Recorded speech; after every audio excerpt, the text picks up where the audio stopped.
talk about, first of all, the new music. That's pretty cool. The new music? Yeah. If you listen to the game, like the lobby, the new music in the lobby, whenever it plays, it's so much more like techno and more of a intense vibe. Pretty cool. Did not notice. Really? Well, I noticed it because it's so damn loud. Oh. When they do a patch, they should probably turn it down just a tad bit. But let's also talk about the legendary hunt challenges on the side here. If you don't know as well, the top challenge is the one that becomes the way you get Bloodhound. I mean, so the first time you get other thing, and then it'll ask you to get 5 top 5s for Bloodhound. Right. I love this G7 Scout skin for the record. Oh yeah, I actually didn't get to look at anything. I was actually gonna. I have the Wraith thing as well. I do too. Holy shiz, that is cool. I don't typically run as Wraith, but I kind of want to show the skin off because that is legit. I love that so much. It is so cool. And then the R301 is the other one I wanted to look at. Wow. Yeah, I've got the R301 already equipped. Not gonna lie. They went over with that one. This one, okay. You know how we talked about before how a lot of the legendary stuff kind of is underwhelming? Correct. This is the kind of skin that I want to see. It pops. No, exactly right. I mean, and really, this is the kind of thing that needs to be just almost standard in the battle pass next time. Oh, not necessarily definitely. Every level, but I mean, because we've talked before too about how the battle pass in and of itself, and they freely admit it, it's underwhelming at best. I mean, you're basically just getting the same skin, 2 skins, over and over and over again, and none of them are unique at all. Whereas, like, if you go and you look at like the triple take skin, the G7 skin, and that's just a rare skin for the G7. Yeah. Because it doesn't flash anything, but it's still one of the coolest skins in the game, in my opinion, even though it's not super flashy. Just because it's so unique. I think one of the bigger things here, and I only just now realized why I think this one is so much better.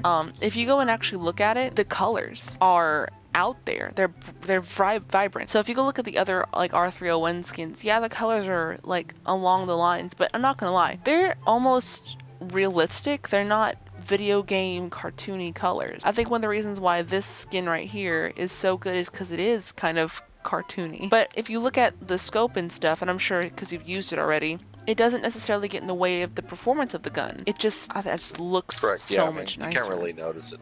The only gun real that I've ever had equipped where I felt like it actually made a little bit of a difference in the use of the gun was the EVA 8 Guardian of Atlantis skin or Fire Breather skin.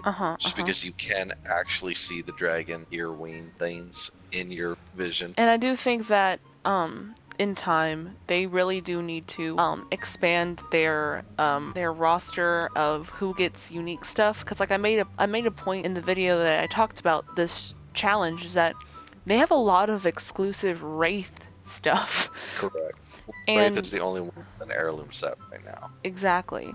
And I mean, I understand like wanting to work up to, Bloodhound, for people like us, or me especially, who runs Bloodhound as a secondary main. That is awesome. I would love to have a unique, rare, cool looking skin that I earn on it. But at the same time, I've been running Octane for months and I only have one legendary skin. And I have a legendary skin. It's a common skin for the battle pass. And I'm bringing it right now. Like, it doesn't look special. One of the things they've done too, which I don't mind, but it also doesn't really help someone like me, is like if you go look at the store right now, they do have 2 skins, one for Mirage, that cannot be earned in the game. They are specific to this event, and I believe they're supposed to be rotating those out like pretty often. Yeah, but every 4 days. Really, I'm not spending $10 to get a skin. Yeah, no, I'm definitely not going to either. But I also do understand what they're doing. I think there just should be, you can put your flashier skins on your store to make it, more please click me, please buy me, but you should also still have other exclusive and like legendary skins for other characters. It should be a well-balanced system. Right. Well, or even like, again, having this Master of the Hunt skin, it's an epic because it doesn't flash at you so much, but it's still unique. I would love to see, again, even non-flashy skins, just traditional skins that are rares or you probably would never see it in commons, of course, but rares or epics, not even just in legendaries, because it doesn't have to be super flashy. And I guess this could be on like, we've talked a little bit about the layout. I think the layout looks really good. I like it on the side over here. It's not in the way of what's going on, but to be fair, they've also always have had a lot of extra space on the screen that was always empty. So there really wasn't much that they could do or like there was a good place to put it. Now this could have been a pre-planned thing, so they already had purposely had a like 2 bars on the side here on your left and right where there were big empty spaces, so they could do things like this in the future. Well, and one thing you might not have seen yet either is you do have 3 new badges as well, or banners.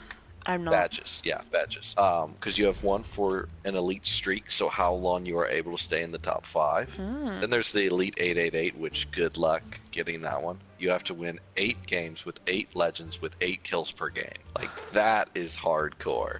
That's gonna be crazy to see. Yeah, they do also just straight up have a one for winning an elite game with each character has their own one of that to match the one that they have normally to where you would get one for winning a game with that character. But now they have an elite version of that too. So there's and then of course there's the one just for legendary hunt, which is just finish top 5 in any mode while the legendary hunt's active. So I guess there's 4 unique ones. But because you are filtering out the top players into the queues for the elites, your randoms are definitely a little more hit or miss. Oh, hey! Top 5. There it is. Well, I've never seen that before, so fancy smancy. Okay, how do we start And let's win this game too, on top of that. You know, I don't have much confidence in us, but I appreciate your confidence in us. That makes... What? Just because we're going up against the best players on the server? I mean, I don't know what you're talking about. It would have been a lot cooler on this loading screen had it had like a gold hue to it, because you're part of the You will elite. actually see it, though. When you're in the queue, there is some different things. Or not in the queue, but like the top of your screen. Oh, fancy. So there are a couple of things that do show up.